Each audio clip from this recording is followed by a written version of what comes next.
In July 1944, representatives of 44 nations gathered in New Hampshire. The war in Europe was still being fought. D-Day had happened 6 weeks earlier. Paris had not yet been liberated. Their task was to design the post-war financial system. And in the middle of those discussions, they did something remarkable. They voted to shut down a bank. Not a German bank, not a Nazi bank, an international bank, based in Switzerland, founded in 1930 by the Allied powers themselves. The resolution passed unanimously. The Bank for International Settlements was to be liquidated. At the earliest possible moment, the delegates knew why. The bank was technically neutral, legally immune from any national law, and throughout the war, it had continued to accept gold. Gold stolen from Belgium, from the Netherlands, from Czechoslovakia, melted down at the Prussian mint to conceal where it came from. The institution created to guarantee financial peace after the First World War had become a clearinghouse for the Third Reich. The resolution passed, the bank survived, nobody was charged. And the man who ran it, an American, went directly to Chase Manhattan Bank. This is that story. Think about what you just heard. An institution voted to be dissolved, unanimously, by 44 nations, including the United States, and it still exists today. Before we explain how that happens, hold that question. Who decided to keep it alive? And why? The Bank for International Settlements opened its doors on the 17th of May, 1930, Basel, Switzerland. It was a direct product of the Young Plan, the reparations framework that restructured Germany's war debts the previous year. Its stated purpose was mechanical: receive Germany's reparation payments and distribute them to the Allied governments. But from the very beginning, it was designed to be something more, something that had never existed before. The BIS was structured as an international organization immune from the laws of any country, including Switzerland, including the countries at war. Its assets could not be seized. Its premises could not be entered without consent. Its records were not subject to inspection by any government on earth. In 1930, this seemed like prudent institutional design. A bank that could move money across borders without political interference. By 1939, it would prove to be something else entirely. When Germany declared war on France and Britain in September 1939, the BIS faced an impossible question: close or continue? Its board included central bankers from countries now at war with each other. German directors, French directors, British directors, all sitting, at least theoretically, at the same institution. The BIS issued a neutrality declaration in December 1939, 6 months before the war officially began. The BIS made its most consequential decision. German troops had entered Prague. The Czechoslovak National Bank held 23.1 metric tons of gold in a BIS account at the Bank of England. That is 1,845 individual gold bars, held in London, on behalf of a sovereign nation. The Bs received a transfer order, moved the gold, to a German Reichsbank account. It later emerged that the order had been issued under duress.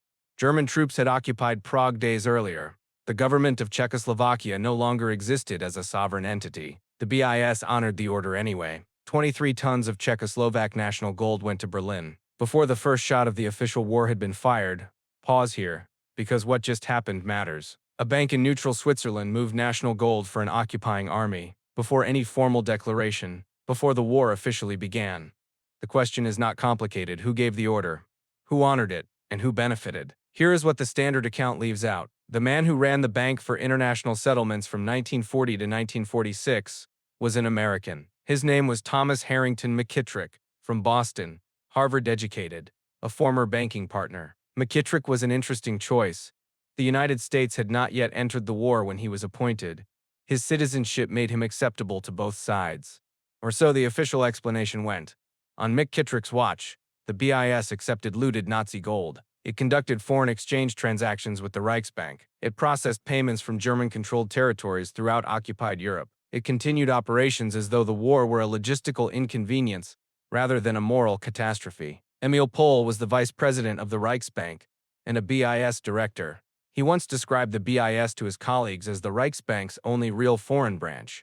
And here is the part that requires close attention. McKittrick was, at the same time, providing intelligence to the Office of Strategic Services, the OSS, the wartime American spy agency. His codename was 644. He met regularly with Alan Dulles, the OS station chief in Bern, Switzerland. What he provided was information extracted from his conversations with Reichsbank officials, including Emil Pohl. OSS telegrams reviewed after the war show that Pell had lengthy conversations with McKittrick in 1944. Those contents were passed directly to the OS Bern station. McKittrick was simultaneously running a bank for the Nazis, spying on them for the Americans. If you have never heard the name Thomas McKittrick before this video, you are not alone. He is almost entirely absent from popular history. Drop his name in the comments if you already knew it. I genuinely want to know how many of you did. This was not unusual in wartime, Basel. Alan Dulles himself moved money and ran agents through Swiss banking channels. The boundaries between finance and intelligence in that city, in that war, were not clear. What is clear? McKittrick knew what the BIS was doing. He knew the gold was looted.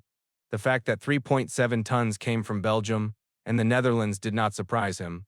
The German records, captured after the war, confirmed what he already knew was happening. If this version of wartime finance is new to you, this is exactly what this channel covers. Subscribe. There is more of this. The gold the BIS received from the Reichsbank came from occupied nations. A total of 3.7 tons, looted from the central banks of Belgium and the Netherlands.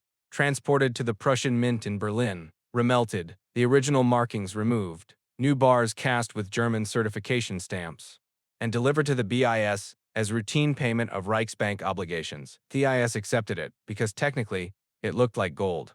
Consider what this operation required. First, German forces had to physically seize the gold reserves of occupied central banks.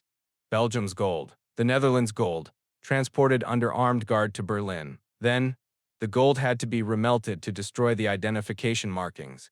Each bar carried a stamp, country of origin, weight, assay certification. The mint removed all of that. New bars, new stamps, German markings. This was not a financial accident. The remelting process was deliberate and systematic. German officials coordinated across three institutions: the Wehrmacht, the Prussian Mint, and the Reichsbank. Each played a role. Each knew what the gold was, and the end recipient, the BIS, received bars that carried no trace of their origin. Then, delivery to an institution that was, by its own charter, not required to ask where the gold had come from. The total gold seized by Nazi Germany from April 1938 through May 1945 was approximately $800 million. At today's value, roughly $7.8 billion. The BIS received 3.7 tons, a small fraction of the total, but enough. In July 1944, the Bretton Woods delegates knew this. Norway had presented evidence. The Czechoslovak case was documented. The Belgian gold trail was visible in captured German records. The resolution was clear. The BIS should be dissolved. It was the right decision. And then Franklin Roosevelt died. April 12, 1945, his successor, Harry Truman, had different priorities. The officials most critical of the BIS, including Treasury Secretary Henry Morgenthau, left government, European central bankers lobbied aggressively to preserve the institution by early 1948. The liquidation resolution had been quietly set aside. Nobody announced it. Nobody voted to reverse it. It was simply not done. That is the mechanism, not a reversal, not a vote, not a formal debate, just silence, until the resolution became irrelevant. This is how institutional power survives. Not by winning arguments, but by outlasting the people who made them. Remember that pattern. You will see it again. Thomas McKittrick left the BIS in 1946 and joined the Chase National Bank. He became a senior official at one of America's most powerful financial institutions. He was never investigated, never charged, never asked, in any formal setting, to account for what happened at the BIS between 1940 and 1945. Emil Puhl, the Reichsbank vice president who called the BIS his only foreign branch, was tried at Nuremberg. He was convicted and sentenced to 5 years imprisonment for handling gold looted from concentration camp victims. He served 2 years. The BIC itself was never prosecuted. It returned the 3.7 tons of looted Belgian and Dutch gold to the Allied Tripartite Commission in 1948. The restitution was acknowledged. The operational relationship with the Reichsbank throughout the war was documented, noted, and moved past. Let us step back and look at what the record actually shows. Quote, in 1930, the BIS was created with absolute legal immunity. At the insistence of the central banking community, in 1939, it transferred 23.1 metric tons of Czechoslovak gold to the Reichsbank under Nazi duress. From 1939 to 1945, it conducted routine banking operations with the Reichsbank, an institution at war with most of the world during those years. It received 3.7 tons of gold looted from Belgium and the Netherlands, remelted to conceal its origin. In 1944, 44 nations voted to dissolve it. In 1948, that resolution was abandoned. In 1946, its wartime president joined Chase National Bank, with no legal consequences. That last point bears repeating. An institution created by the Allied powers themselves, funded in its early years by American and European capital, designed to manage the financial architecture of post-war Europe, accepted stolen gold, returned it, survived, and is today the most powerful financial standards body on Earth. I want to be precise here. This is an analysis of institutional design and legal immunity, not an indictment of any group or nation. The bankers who maintained the BIS during the war were operating under genuine pressures of wartime neutrality. Some were providing intelligence to the Allies, but they were also facilitating financial operations that supported the Nazi war economy. Both things are true. The documented record is disturbing enough without exaggeration. The BIS still exists. Today it has over 60 member central banks. It processes trillions in transactions annually. Its premises remain immune from Swiss law. Its proceedings remain confidential. After the 2008 financial crisis, the BIS became the primary institution for drafting global banking capital requirements. The Basel III Accords, the rules that govern how every major bank in the world holds its reserves, written in the same building, by the same institution. An institution that accepted stolen gold is now the institution that defines what responsible banking looks like. That is not a theory. That is the institutional record. The verdict on the Bank for International Settlements. An institution created to guarantee peace was given immunity from all law. That immunity protected it when it accepted stolen gold. That immunity protected it when 44 nations voted to close it. And that immunity protects it still, as it writes the rules for global banking today. The verdict, legal immunity, granted in the name of financial stability, is indistinguishable, in practice, from impunity. Next, we are looking at the petrodollar, the secret agreement between the United States and Saudi Arabia in 1974. It tied global oil to the American dollar. And what happened when countries tried to break it? If you made it this far, you already know more than most. Subscribe, and I will see you in the next one.